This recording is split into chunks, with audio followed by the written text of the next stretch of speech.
Several construction projects are underway and nearing completion, providing the community of Akwesasne with new and improved buildings along Route 37. The Saint Regis Mohawk Tribe was able to use CARES Act funds to construct a new family advocate building, new tribal court facilities, and renovate their tribal police department.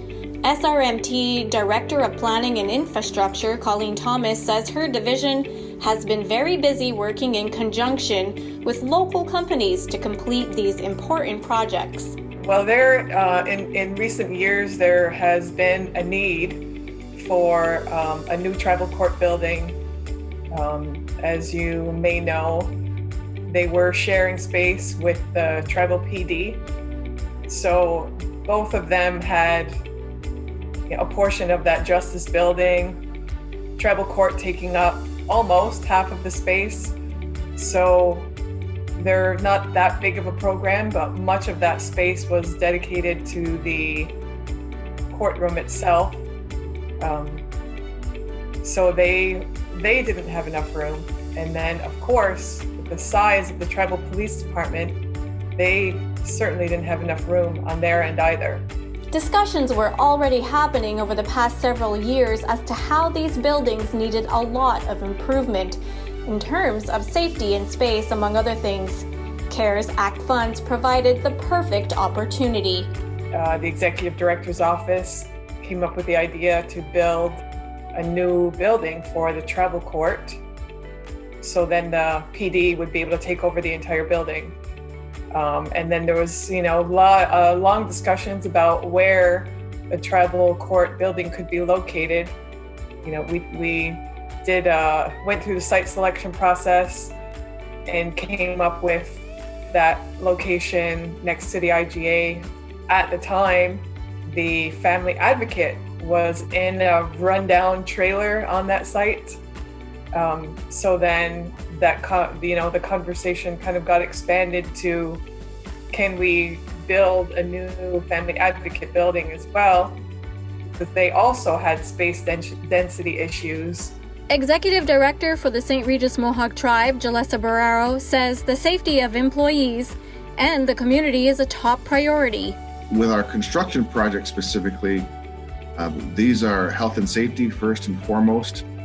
Due to the density reduction efforts and guidance from the CDC and other health authorities to make sure that our staff can do their work safely. When we first got the CARES funds, number one, we looked at health and safety. How do we respond to the COVID pandemic, right? That's how the funds were dispersed and intended. And so we looked at testing, getting COVID testing, getting the PPE, the dividers, the gloves, the hand sanitizer in supply well enough that we could distribute that to tribal staff and to community members, to different groups within the community. We made sure that health and safety was the number one focus. As you start peeling back the layer of what does health and safety mean, we also look at the economic insecurity that is out there with job losses, reduction in hours of work. Barrero says that meeting the needs of the community and the organization as the pandemic dragged on was no easy task. Everything became a priority. One of the many challenges that we had was to understand the virus and to understand what does this mean for occupancy levels.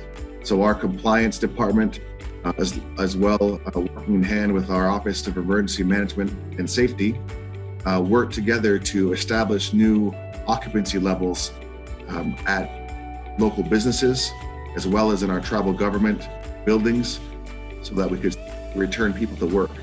When people were laid off in the beginning of the pandemic, primarily it was due to health and safety, to get everybody home and reduce the density in the offices. Over the summer, spring and summer and fall, as we've come to understand the virus a little bit better and received additional guidance, we tailored those occupancy levels based on that new information. And so once compliance went out and established those new levels at every office, that became a challenge as well.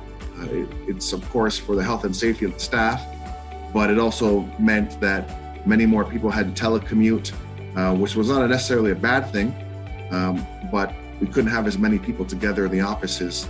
At the same time, certain functions require people to be here in an office. There are certain jobs you just can't do telecommuting, whether that's a maintenance position or health services, for example. So wherever we could telecommute, we worked towards that.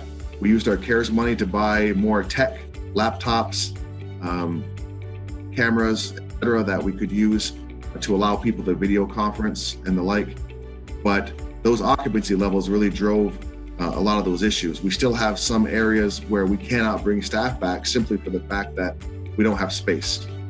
So looking at core functions in the organization and looking at where the need was greatest, we zeroed in on the tribal court and also the tribal police because of their size of their staff, and because we look at what is our worst physical building locations among the tribe. We've been working very hard over the last 5 to 8 years to increase the quality of our workspaces for our employees and for the community we serve.